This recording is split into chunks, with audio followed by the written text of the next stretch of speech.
Welcome, Wanderers. It's me again, Lalo, best nurse, best Argonian nurse, best Warden Magicka nurse. Woo, super cute. Today, I'm going to be showing basically the final iteration of CP system rework. Along with some CP allocation suggestions for Update 29, which releases on Monday, March the 8th. So, where am I? I'm in the Kushalit Sanctuary, which is the other of the new houses. It's going to be made available at some point. It's pretty nice. It's located in northern Vardenfell, and you've got a lovely volcano in the background, and it's got quite a nice mechanic actually here, because you can see these portals. Well, you can use them to travel to different sections, which is very cool. I can go this one up here, up to the nipple dome with a crown. But anyway, enough of that. You're all here today, obviously, to get some info. So, firstly, I think I'll talk about something I didn't talk about last time, and that is base stats. With the change to the CP system, you're no longer going to be getting additional base stats from allocating CP. You used to get a finite amount. Now it's nothing at all. Base stats have been increased to compensate for that, and also I think to give players more leeway. So now at base you have 12,000 Magicka, 12,000 stamina, and 16,000 health, which is quite significantly more. And the other thing you'll notice, which is down here, is you start with 1k weapon and spell damage. Now these are actually buffed. You start, I believe, with 400 Magicka and stamina recovery, and I think it's 300 health recovery. Obviously, I have. Actually, I don't have them set up at the moment. I have certain other things going on that are increasing that, and one of those is one of the stars, which I'm going to be recommending. So, firstly, let's have a quick look at whether anything's changed. Now, with regard to armors, no, nothing's really changed. I think Zos is pretty happy with this current setup of bonuses and penalties, despite people's ongoing consternation over this and the fact that there's no penalties for medium armor. Same goes for weapons changes as well. These are still the same as they were. There's no changes there. There have been changes to CP. Now, what you'll notice in a fair number of cases is a reduction in the maximum number of CP you have to allocate, or you can allocate to a specific star. These haven't changed. These still go to a maximum of 50, these three. A fair number of the other ones haven't changed. I think it's mostly the passives, I believe, that have been reduced. Number has been reduced. So those were 50 before. Some were 100 before. There's some quite significant reductions. And also the amount of bonus that you get from those stars has concurrently been reduced. Same's true in green and red as well. So, first things first, what I'm going to talk about right now is a very basic allocation for a tank who is at 300 CP, which I think is really, the benchmark where you can really start setting up things properly. And so let's have a quick look. Now the way I've done it is got myself 10 points here into block cost reduction. It's not a big reduction, but block doesn't cost a huge amount to start with. And then I've opened up this passageway here. I mean, that's nice. Stamina, the stamina cost of roll dodge is high, and it's even worse for tanks now, obviously with the heavy armor penalties. So a little bit of a reduction there. Odd occasion you might need to do a roll dodge. And then I've just used these to open up this.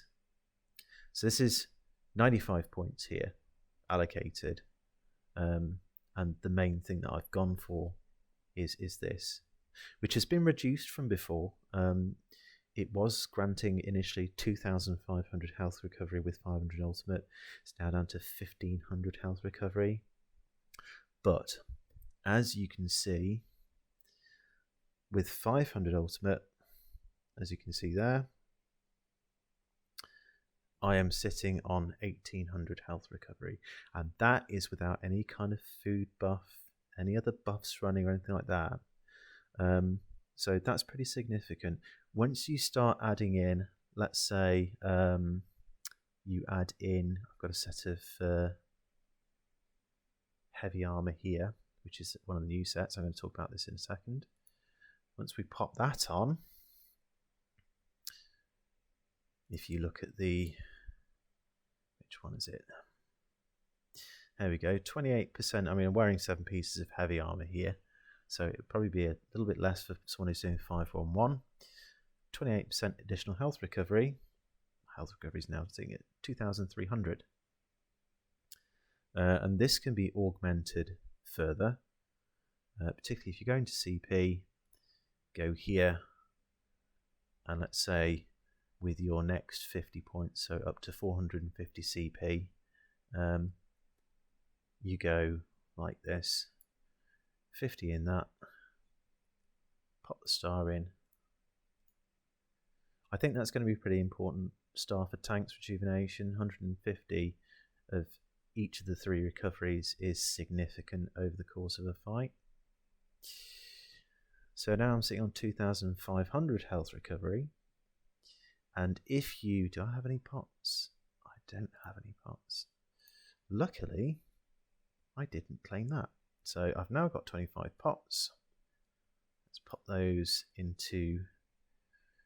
So, sitting on 2,500 health recovery, the pot gives an extra 30% health recovery, which is the new maximum.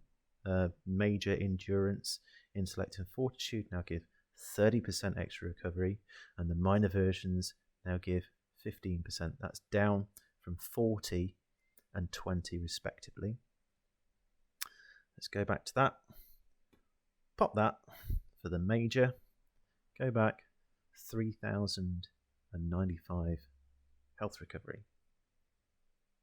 That's a lot. That's the equivalent of 1.5k HPS, which I feel is quite a significant buffer. So yeah, that I feel is sort of like an initial tank setup. It's not the only option. Let's go into have a look at blue CP, because this is obviously important as well for tanks. Your initial openers are, well, you don't really need that, but you have Magicka and Stamina. These are both passives.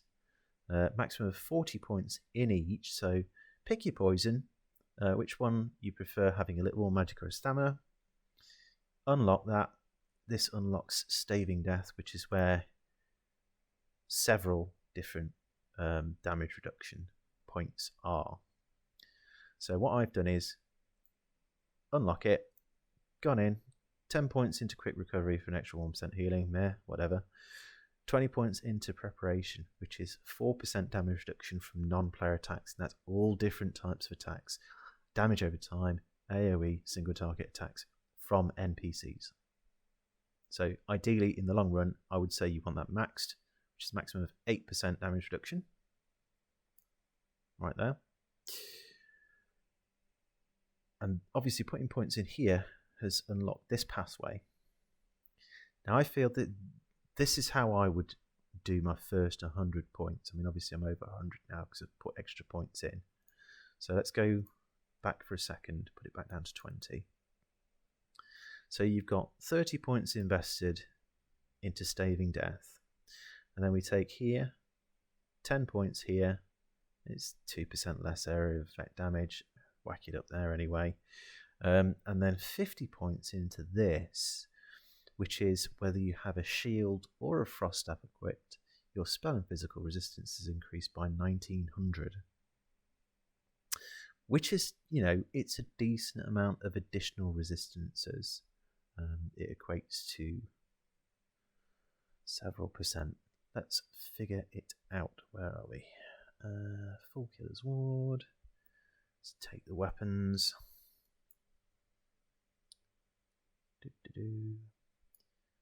Full Killer's Shield. Let's have that.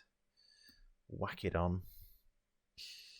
Let me take the other stuff off. That's going to address the whole lot now, isn't it? Yeah. Okay, so currently resistances at 0. If we go for, where's the shield? There we go. We'll whack that on. Oh, there we go. 3,620 altogether. Obviously that is including the resistances from the shield itself, which equates to 5.5%. So you're giving yourself around about, let's say, 3%-ish additional mitigation just from having those 50 points in that shield, in that particular star, should I say. So I feel like that's a good one to have as an active star for a tank. As you get further on, you know, you might want to change that, because there's a lot of good stars here for specific types of mitigation.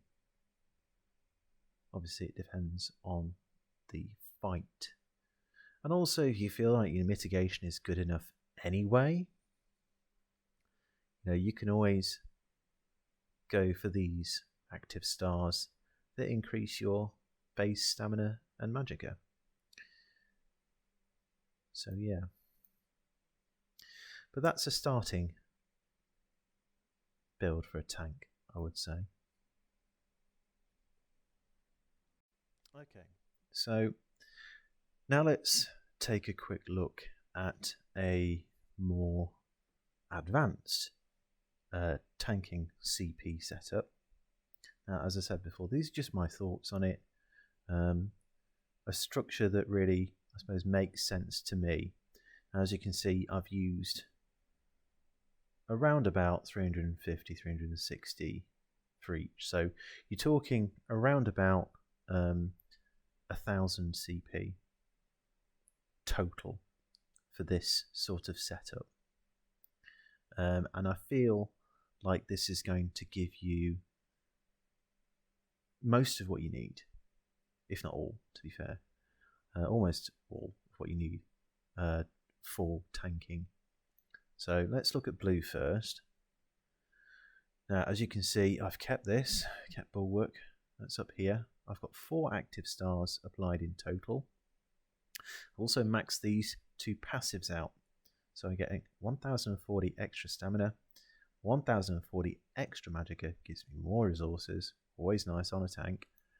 And then if we go in here, I've maxed this out, preparation, so it's 8% damage reduction from NPCs, and then elemental Aegis, I don't know how you say it, lots of people say it different ways. Yeah, this is 40 points for 4% reduction to damage from magical attacks. Now this basically mitigates the extra damage you'll take from magical attacks from wearing 5 pieces of heavy armor. And then here, the 4 active stars, obviously there's that one that I referred to before. We have Unassailable, which is 10% reduction from area of effect damage for 50 points. We have Enduring Resolve, which is 10% damage reduction for damage over time for another 50 points. And then Duelist Rebuff, which is 10% single target damage reduction for another 50 points. Now those all have to be up there to be active. And I feel like that is, you know, you're almost there really with the tank. You could of course go here to increase your own healing output. I mean, tanks do have decent healing output usually, or need decent healing output. So, you know, going a bit further, you could pop for 40 points in here for an extra 4% healing done. And then perhaps more advanced tanks who feel like they need this mitigation less could go more into group support healing here with one or more of these active stars. These three main ones here. So yeah, now in red CP, I have maxed out the block cost reduction. I've maxed out this, which increases your movement speed while bracing by 3% per stage. So that's a reduction to the movement speed penalty, an additional one, whilst bracing. And that's only 15 points to max that, so that's really nice. 1% per point, basically. Then down here, 45 points for an extra 6% block mitigation. Very nice. And then over here, I haven't really touched tumbling to reduce roll dodge cost. I mean, it really depends what you want to do as a tank, whether you do want to offset some of the roll dodge cost, or you could go the way that I think I would plan to go, and that's down here for a more advanced setup, is to slap 50 points into there, and perhaps take one of these other ones out if necessary, if you feel like you need to use roll dodge regularly or semi-regularly. Gives you a free one every 30 seconds. But yeah, going on to here, we've got this one which I referred to before, which gives you the extra 1500 health recovery for 500 ultimate. And then I've gone up here. While you're afflicted with a status effect, your core combat skills cost 5% less per stage. Now we get to what are considered core combat skills in a second, but that's 25% reduction to them. So I think this is going to be particularly good for tanks, personally, as when you're tanking bosses and mobs and stuff, you're going to be potentially regularly afflicted with some type of status effect. So that's a nice reduction. I've also gone up here. Reduce the cost of break free by 110 stamina. That's something probably you'd want to max out. You'd want to, in the long run, max out both of these, really, to get those sweet reductions. 360 for roll dodge and then 440 for break free. Those are pretty expensive normally. But here, 50 points. When you're affected by a disabling effect, you automatically break free for no cost. After using this effect, you become winded, cannot trigger this effect or others like it for 21 seconds. Now this previously was a set 5-piece. I believe it's one of the crafted sets from Cyrodiil. Well, now you can have it on any character you like. Why not have it on a tank? A free break free every 21 seconds? That sounds good to me. And then finally up here, rejuvenation again, extra recoveries, 150 to each. So that's a more advanced setup. As I said, obviously, it's down to personal preference, really. I think once each of you gets to have a look at the systems for yourself, maybe you'll make different decisions. Maybe you'll decide that what I'm suggesting here is good enough. But yeah, play with it. I haven't really touched this again because, as I said before, I said in my previous video, it's mostly related to non-combat stuff. So this is all pretty much personal preference. So yeah, apart from this one, definitely recommend it. Always recommend it. Okay, let's move on to DDCP now. So I've set up a basic first 300 CP DD, so you've got 100 points to use in each of the 3 constellations. So we start with blue here, and what I've done is tried to pick ones that I feel would be most beneficial to someone with only 300 CP to start with. That's what they've done throughout all of these, but I'm just making that clear now before people start questioning my choices. I mean, feel free to question my choices. Feel free to disagree with me. These are just my thoughts. So we have to put points in precision here to unlock the 2 main ones that I've spent points in so far. So I've put 10 in here for a little bit of extra crit chance. And then I've taken this active star here, which is Fighting Finesse at 50 points, 10% extra critical damage and critical healing. And obviously that's active, it goes up here. I feel that's a nice one to have, even at lower CP. You're still going to have a decent amount of crit rating, you should do. So 10% extra critical damage and healing is nice to have. It's a good thing to have. You don't have to go for this one. Perhaps if you're 300 CP, getting into trials, doing a lot of vet dungeon content, for example, you could always take this one instead, which is Backstabber, which is critical damage only when you're flanking an enemy. Now this goes all the way up to 15% for 50 points. So you get an extra 5% crit damage done using this. And obviously in group content, when you're hitting bosses and stuff, you're usually going to be flanking. So, so what do we mean by flanking? Well, I will show you. So let me just confirm this, because this is going to be included in the more advanced setup anyway. But there's you can choose between those two as you see fit. I would say this one is probably better for a lower CP player overall, because it works regardless of whether you're flanking or not. It works on healing too. It works in any content. So it's better overall. A bit less for damage bonus, but better overall. Anyway, so let's come out of here for a second. Now, flanking a boss. Here I am in front of the boss. And flanking, it's about a 270 degree cone. So it would start about here, right about here, and it goes all the way around to around about here.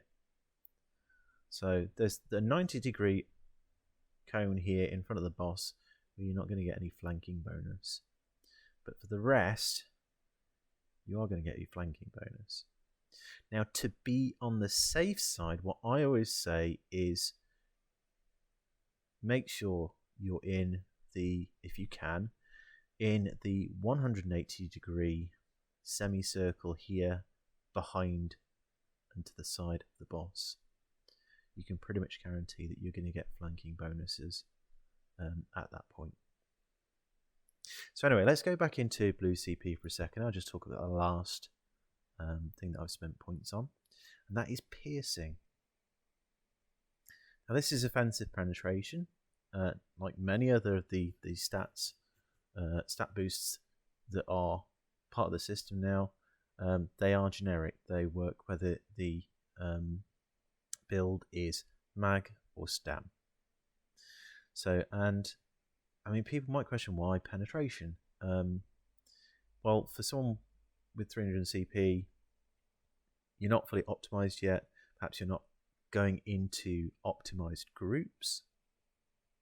So you're going to find situations where after debuffs and everything, the enemy you're hitting isn't already close to the penetration cap. This extra 1400 defensive penetration will get you there, or get you closer. Now, in terms of raw damage output, offensive penetration gives you the most point for point. This is the raw damage king against anything that isn't at the penetration cap. So that's why I've chosen that as one to spend in your first 100 CP. Now, you may want to change this later on. The great thing about the new system and the changes to weapons and everything is that there's a lot more ways to combine bonuses. So, like I spoke about in my last video, maces now give offensive penetration bonus instead of reducing the remaining armor. They give an offensive penetration bonus. So you can mix and match to get to the penetration you need to get to. You may not need as much. However, you are going to need at least 10 points in this to unlock the two arms here. Now, left arm is to do with magical attacks. Right arm is to do with physical or martial attacks. These two here, both 40 points, maximum of 60% extra chance to apply magical or martial status effects respectively. And then the bottom ones here for 30 points, which isn't a bad cost at all really for 30 points. 100 weapon and spell damage to magical attacks, and then 100 weapon and spell damage to martial attacks. I will certainly be investing in these as soon as I can feasibly afford it on my Mag and Stand DDs. In some cases, I might be going down both avenues. Eventually, you're going to have enough points to go down both anyway. So, let me just get rid of these again. So, for a more advanced setup, I mean, you could do that. Spend 70 points in one side or the other. So this would be a mag setup, obviously. Then you'd have your 2 stars there. Now, where to go after this? Well, what you can do is max out crit, 640 critical chance bonus, and then you can look to these: Deadly Aim, Thaumaturge, and Biting Aura. Now, you'll notice some of these, or you'll recall some of these from the current CP system. Like other things, the amount of total bonus you can get has been reduced quite significantly. So, but they are still available. It's still not bad.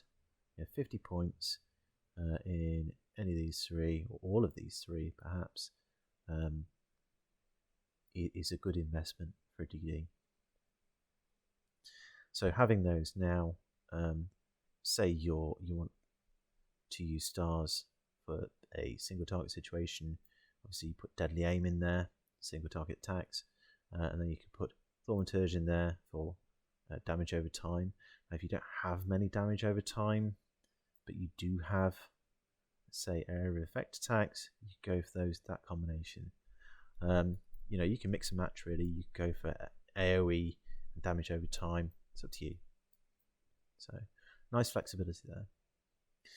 The other things you probably want to spend points in. I mean that's 400 points. This is enough for 1200 CP. You'd have to be at 1200 CP to be able to spend this many points. But going beyond that, you could take Magicka for Mag DD. That's the passive there for an extra 1040 Magicka. And then if you wanted to, say if you wanted to try some different combinations, you could really boost your Magicka again there. And then there's this here, which goes up to maximum of 150 weapon spell damage to 50 points. There's lots of different ways that you could advance with regard to spending your points. And then obviously, if you feel like you need a bit more mitigation, you could go into this sub-constellation, whack your 10 points in here, and then you could start working on these: Elemental Aegis, Hardy, Preparation, increase your ability to withstand damage. I mean, you could do that earlier if you wanted to. You know, if you felt that you're a little bit flimsy, go for it. Okay, so moving on to Red CP. I must admit I struggled a bit with where to go initially. I'll just confirm that. With where to go, how to put together like the first 100 points as a DD character. And this is what I came up with. It might look a bit unusual, but I'll explain. So I've got 20 points here in rejuvenation for a little bit of extra recovery. And you could potentially go 50 points in that if you really wanted to for the max, the 150 to each. But down here, I've gone 10 points in Tireless Guardian for reduced block cost. It isn't much, it's a start.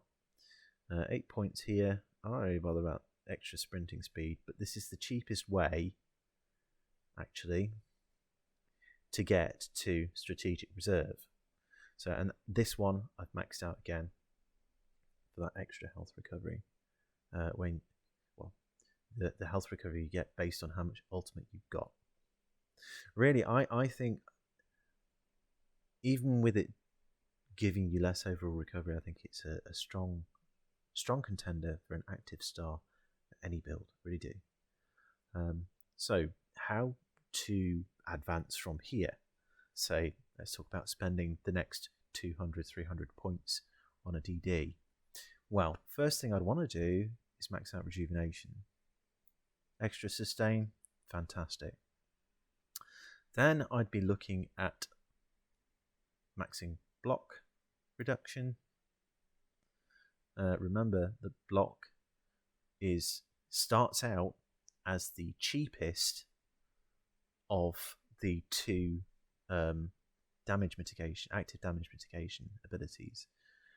Dodge roll is significantly more expensive, and even as a mag DD, you are still looking at more expensive dodge rolls, and there is dodge roll fatigue to take into account as well, which further increases the cost. So I think regardless of what DD you are, maxing this out is important. Now if you want to block a bit of extra damage, you can go here, 45 points here for an extra 6% block mitigation. That's nice. Now, from here on, you could go several different ways, really. It really is up to you. You could go for a bit of extra health if you wanted to. I wouldn't necessarily say that you need it with the extra health that we've been given as base. What you could do is look at these two: Siphoning Spells and Bloody Renewal. Restores 300 stamina per stage whenever you kill an enemy, and then an enema. No, we don't want those in ESO. And then the Magicka version here. So you could whack, say for a Mag DD, you could whack points in there. And then, you're getting quite a lot of extra sustain whenever you kill an enemy. Now, I'm not sure whether this means you have to get a killing blow on that enemy, or whether you just have to contribute to killing it.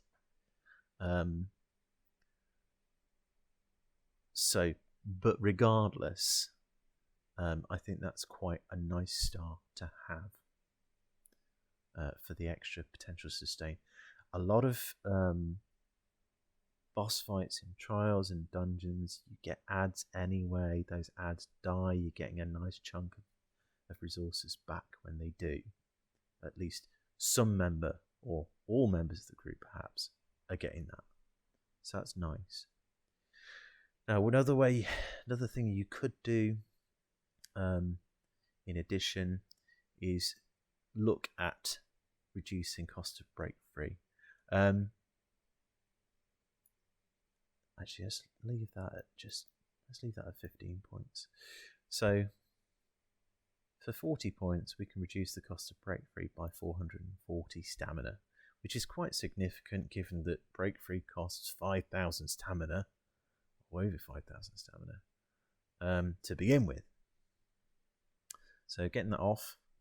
Now, what you could do is take Slippery as well, perhaps, in the same thread as a tank. This could potentially be good for all roles, to be fair, particularly in scenarios where you know at some point you are going to be subject to some kind of disabling effect. For example, anyone who's been in Helra Cathedral knows that the gargoyles there do a cone effect which petrifies people caught in it. This would allow you to break free from that at no cost. It's a 21-second recharge. Now, this originally was a 5-piece.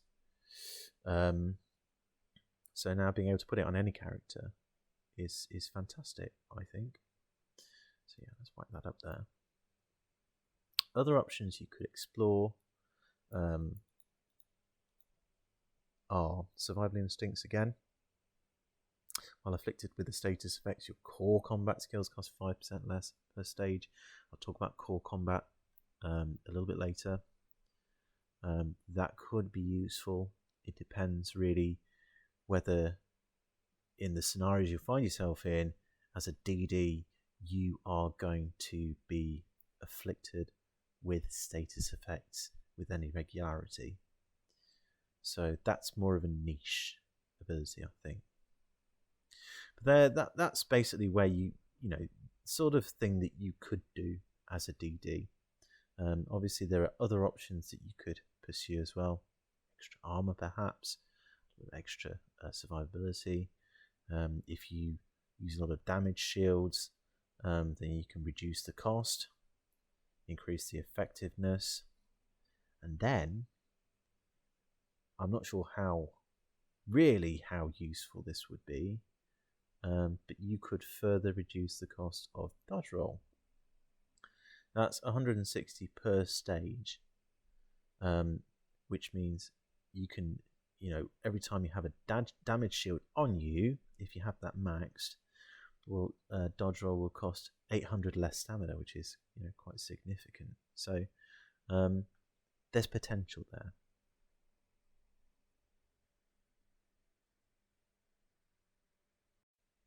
Okay, so now we're on to healers, and once again I'm going to try and give some fairly generic advice. So your first 100 points as a healer,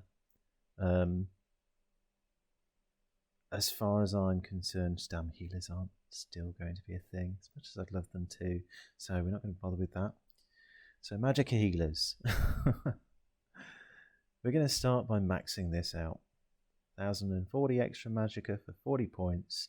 It's a passive. More Magicka the better on a healer, in my opinion.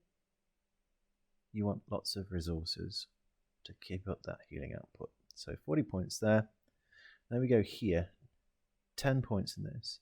Now, Blessed has been reduced a lot compared to the old system. The maximum you can get out of Blessed now is an extra 4% healing done. Now, this is passive, so it's worth maxing eventually, but initially, just put 10 points in to unlock this. Now, on the whole, you are going to, as a group healer, be doing a lot of area of effect healing. So, combat prayer. What was the name of that AoE heal over time? I can't remember, but anyway, my mind's gone a blank now. Too much woo in the head. But anyway, a lot of your healing is AoE healing. So I would say most important thing to max out 50 points in this, 10% extra AoE healing. It's an active star, so have it up there. And there you go, that's your first 100 points, nice and simple. Now if you want to be a bit more complex, a bit more advanced, then if you look at this, healing over time, I would pop 50 points into here, whack that up there. Now then we can go here, extra crit, get 10 in there. Eventually you want to max that out anyway, but look here, extra crit healing, so 50 points in there, slap that up at the top there. Don't need to worry with that, that's just critical damage. You could go several different ways after this, completely up to you, should I say. I would consider personally going for perhaps maxing this out for the extra crit chance, 640. It's a few percent extra crit. And then what you could do is go for the extra Magicka again on this star. 50 points, 1300 extra Magicka. Give you lots of extra there. It depends really whether you feel like you need it or not. You've already got 1000 extra Magicka here. So this might be overkill. You might feel it's overkill. So you could drop that. Let's drop that back down to 0.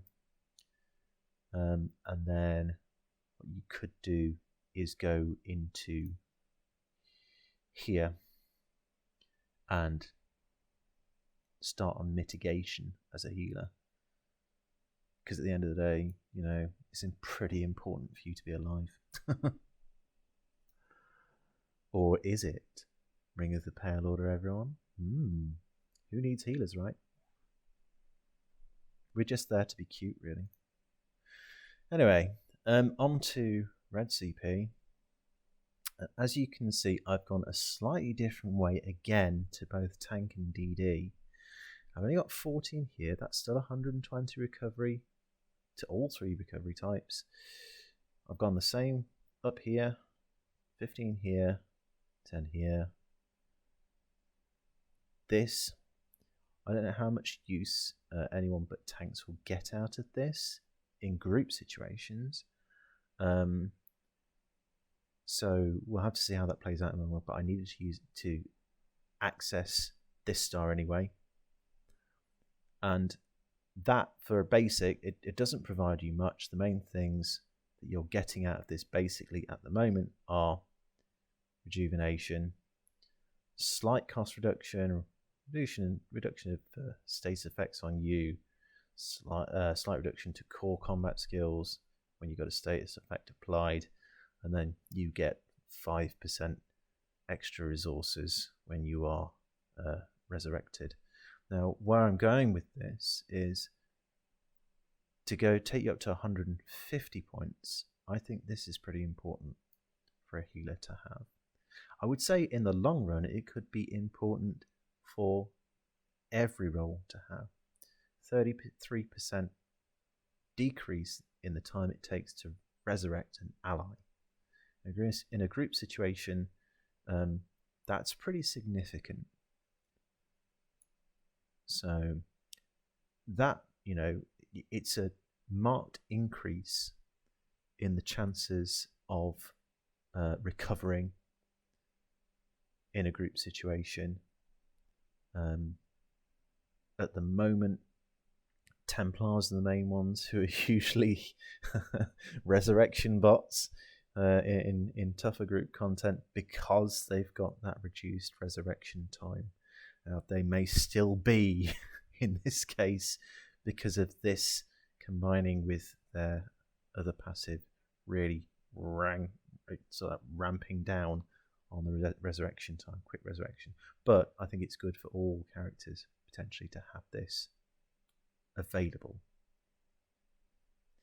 Now, besides that, going more advanced, I would say look to block cost reduction, mitigation there, because you still need to block and mitigate damage at times. I would look to break free as well, reduction. You don't have to put 40 points there, but eventually you're going to max that anyway because you've got enough points to do so. And then look at the free break free. Again, useful star to have in situations where at some point there's a high likelihood that you are going to get CC'd in content.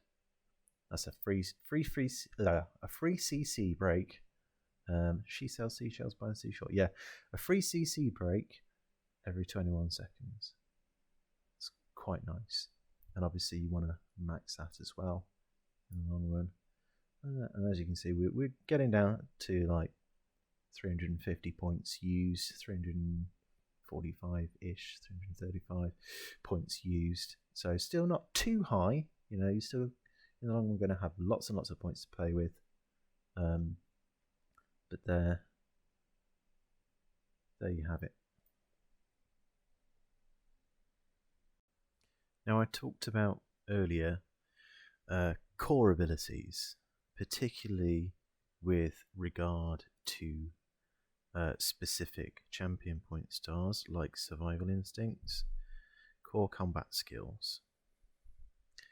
Now, as far as I am concerned, core combat skills are these. The things literally listed as core abilities. I could be wrong. Zos could be fucking with us. I have no straightforward way of testing, because if we just go to the star again quickly, you have to be affected by a status effect. So I would have to go hunting for something that would apply a status effect to me, and then quickly check this. But presumably, what that survival instinct ability will do, and it makes sense with the name of it, is that it would reduce these costs: bash cost, block cost, break free costs, all of these. So we'll see whether that's actually the truth when it goes live, when people have had a chance to check it out. I'm sure other people have checked it out and found that it's this. But yeah. Now finally, as a bit of an extra, I'm going to show you all of the different sets that are going to be available with the 2 new DLC dungeons. Now the first of these is, I'm going to go through the Black Drake Villa sets first. And the first of these is True Sworn Fury. As you can see, there's a theme going on here, face covering with little goggle eyes. And this is what True Sworn Fury does. So you've got spell crit, spell damage, maximum magicka, and then 5 item set. This is a bit like Titanborn Strength in a way.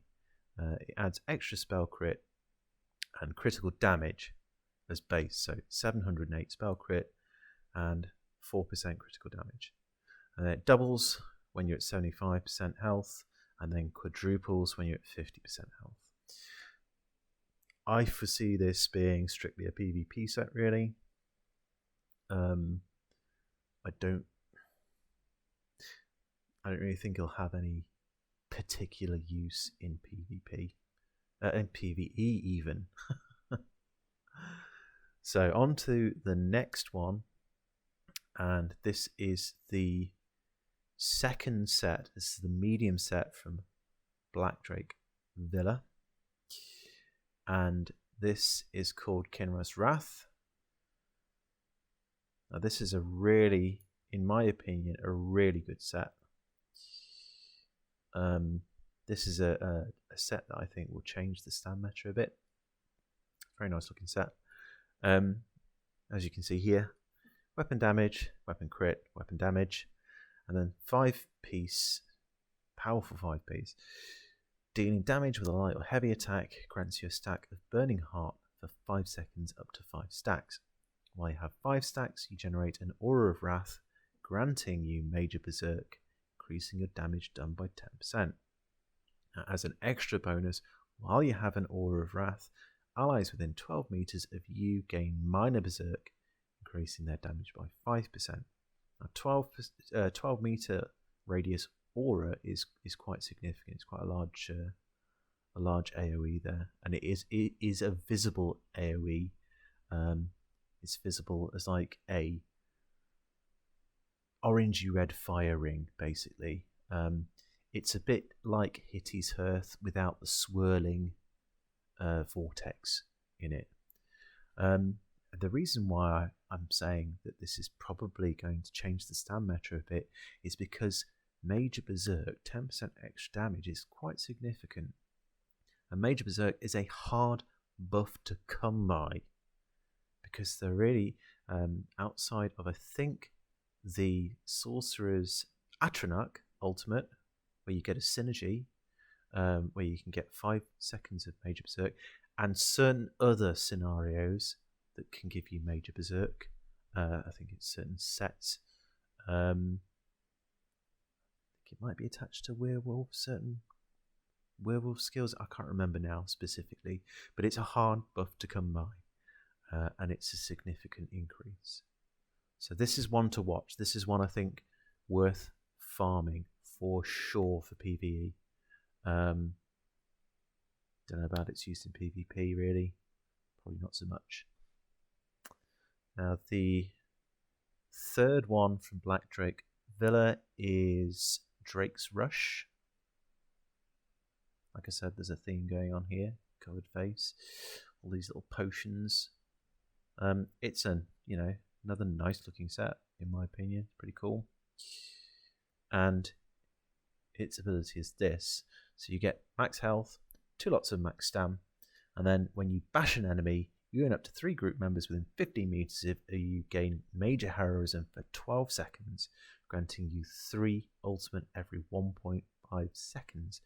This can occur every 18 seconds. This is quite a nice ultimate generation set for a tank to be wearing. Major heroism, again, not the easiest buff to come by. More ultimate for several players in your group. It's not a bad thing really. It's good for group support. Whether this will see a lot of use in PvE, I guess we'll see. Definitely potentially useful in dungeon situations when you've got a group of 4. Everyone's guaranteed that they're going to be getting major heroism whenever an enemy gets bashed by the tank. Well, not whenever, but every 18 seconds. So that's nice for the extra ultimate generation.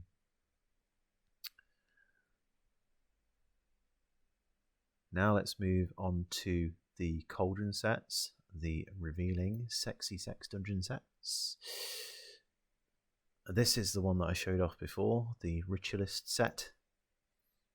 And this hasn't changed. So 3 lots of max Magicka, and then dealing damage to an enemy applies Ritualist Mark to them for 10 seconds. Enemies with your Ritualist Mark take an additional 16% damage from your summoned pets. Now, this is all summoned pets. It's sorcerer pets. I believe it's also temporary summon pets, like more of the Infernal. Probably impacts Blast Bones as well. I haven't tested it yet. I'm going to be testing it over the next day or two to make sure. I think this is potentially a good set for certain Magicka DPS. Like I said, probably Necros and Sorcerers primarily. One to watch, I think. And then the medium set is Dagon's Dominion. This is even more revealing, I think, than the light armor set. It's a Khajiit Concubine. So this set's buff is weapon damage, max stam, weapon damage, and then 492 weapon damage to your area of effect abilities. Now, this is all area of effect abilities. This could be really useful for trash clearing. Obviously, not necessarily as useful for single target fights. I guess it depends on your build to an extent, given the fact that certain stand builds, like dual wield stand builds, use abilities in execute like this. Whirling Blades.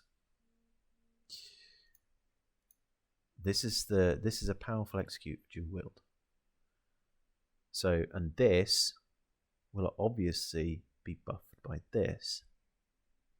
So it may have potential. It's one that I will definitely be testing on a dual wield build, particularly perhaps a double dual wield build using the Black Rose Prison dual wield on the back for that 10. Is it 10%? It's either 10 or 6% now. Can't remember.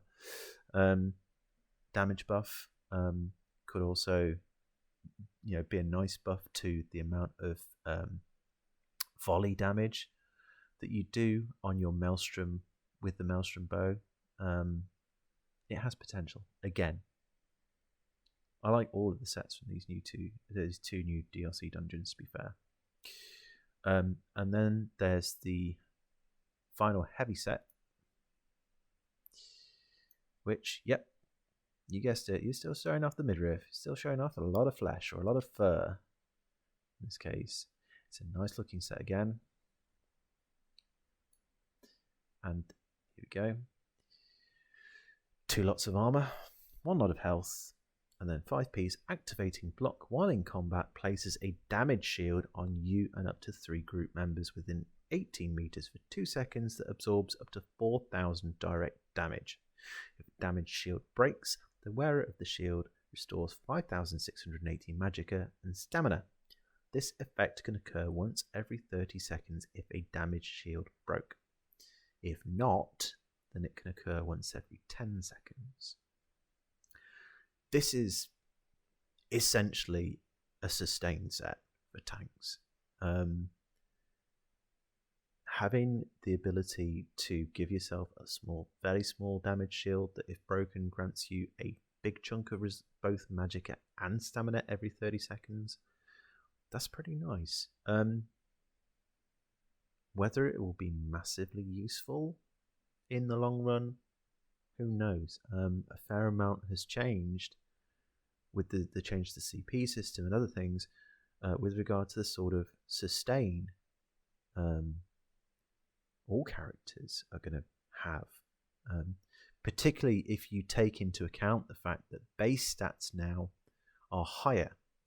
So tanks effectively can get away with shifting more points over to health, over from health to magicka and stamina, and also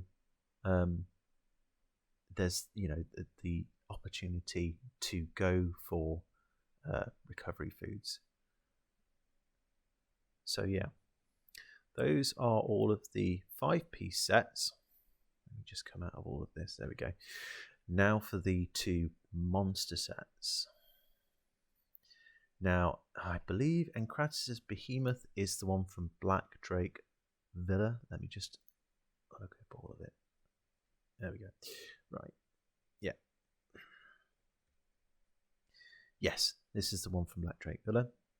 As you can see, it's 1k max magicka, and then the 2-piece is dealing flame damage to an enemy, grants you Behemoth's aura for 12 seconds that reaches up to 12 meters. They like these 12-meter auras. You and up to 11 group members in the area in the aura reduce flame damage taken by 5%. Pretty nice in certain situations. Enemies in the aura increase their flame damage taken by 5%. This can occur every 15 seconds. This could potentially be a strong new tank set, I think. Because if you think about flame damage, yes, okay, you're instantly going to go to mag decay for flame damage. However, most mag builds, most mag DDs are using a flame staff, an inferno staff. That will increase Inferno staff light attack damage as well. It will also increase burning damage, etc. So this could potentially be a pretty nice group damage increasing set for tank to wear. It could even be a viable replacement set for a support oriented mag DK to wear, or any mag DD regularly doing flame damage, i.e. regularly light attacking basically. So this one is one to play around with. I will certainly play around with it, probably on my mag DK, primarily because I want to do away with the more Deadroth. It's not as good as it used to be. I've switched it out in some situations where I'm using Elfbane on my mag DK for Ilambris or Grothdar, and even Dommy House in certain situations, because of the extra time that those are up. I can get 100% uptime on them. So this is one I'll definitely play around with to see how it pans out. And the final one, Baron Zaldras, the very funky looking, very Lord of the Rings-esque headpiece here. As you can see, this grants a smaller amount of all 3 stats. And then the 2-piece, applying a status effect to an enemy grants you a stack of Zaldras Ambition for 10 seconds, up to a max of 3 stacks. When you gain 3 stacks, the stacks are removed and you gain 4 ultimate. On gaining ultimate, you cannot gain additional stacks of Zaldras Ambition for 1 second. So this is an ult gen stack.